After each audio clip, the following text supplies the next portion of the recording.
Are electric vans up to the challenge of running a trades business? Hello, I'm Jordan Farley, this is Artisan Electrics, and this is another 8 at 8 video where I talk to you about electric vans. I've tried the best electric van on the market right now and pretty much the worst electric van on the market. I'm going to tell you all of my thoughts, both positive and negative, so that hopefully that will help you to decide if you're thinking of going EV for your next work van. So we did a little survey on Twitter. We wanted to know how many miles on average most tradespeople do.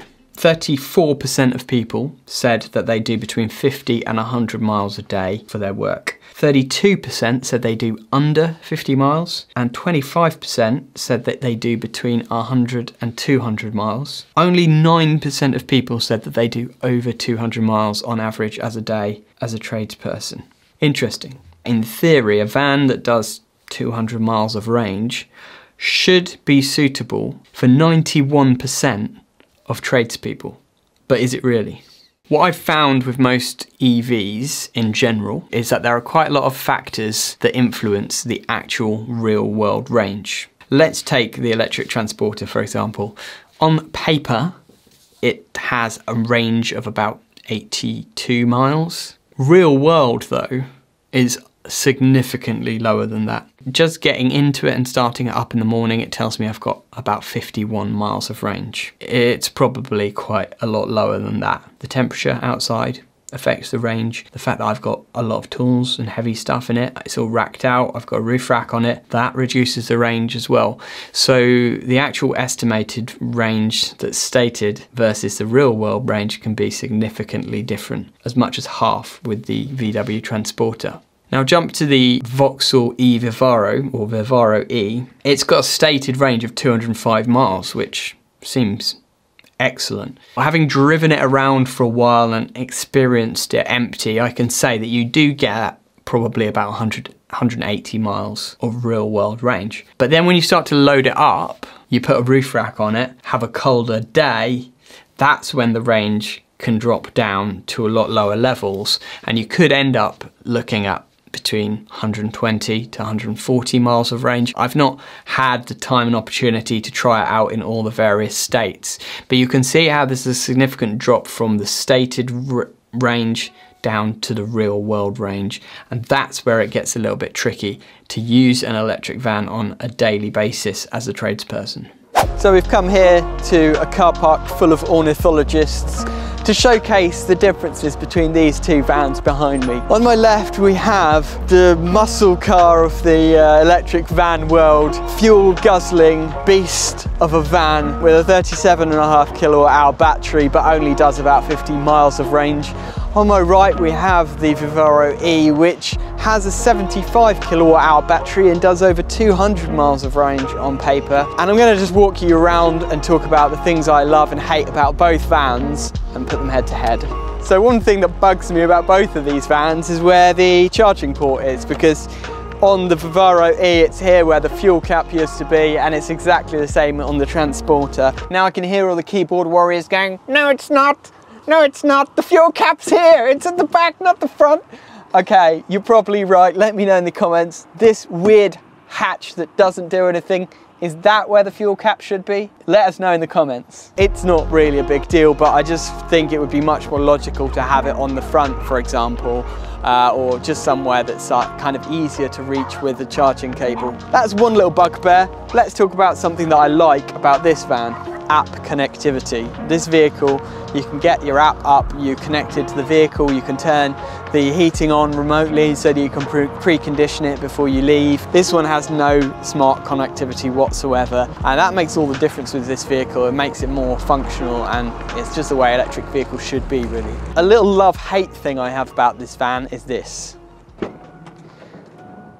The electric sliding doors are awesome, but I think they're completely a gimmick as well. In real life, if I was working out of this, I think it would be a problem, because you'd end up opening them when like stuff's in the way, or you'd end up, the mechanism will break or something. It's just another thing that can go wrong. Although it's like a really cool kind of gimmick, it's probably more hassle than it's worth in a real van that you're using on a day-to-day basis. So So let's talk about looks for a second, because I know that looks aren't supposed to be important when it comes to a trades van, but actually they kind of secretly are, because let's face it, we all buy with our hearts. And the Transporter just wins for me hands down in terms of looks. It just has something special about it. And that's probably what caused me to get the Transporter in the first place, is just because I've always wanted a Transporter. It just has that status about it. But the Vivaro-E looks decent, you know, it does look stylish, but it's just not quite got that kudos look of the Transporter that you get with those V-dubs. Another great thing, but also maybe a downside about this van, is it comes as standard with the 2 sliding doors. I've never wanted a van with 2 sliding doors, because I think realistically, if you're going to get it racked out, you're going to want racking across one side. But let me know in the comments your thoughts about that. Have you got a van with 2 sliding doors, and do you find it beneficial? I'd love to know. One thing I like about this van is it's designed as an EV from the ground up. It doesn't have one of those old gear stick things like the other one does. It's got a start-stop button, and everything's definitely much better designed in terms of it's been thought out as being built as an EV rather than just converting a van from diesel to electric. I've been driving this van around for a while, and it's still got 108 miles of range on the clock, whereas the other van, I've never even got it up to 108 miles. I think the highest it's ever shown is about 62. So this is definitely hands down the winner in terms of range. So is this the future of work vans? Are all tradesmen going to be working out of vans like this in the coming years? Well, let's jump back to the studio and we'll talk about that. So let's be honest, the Transporter Electric is not going to be suitable for most tradespeople. But what about the Vivaro-E?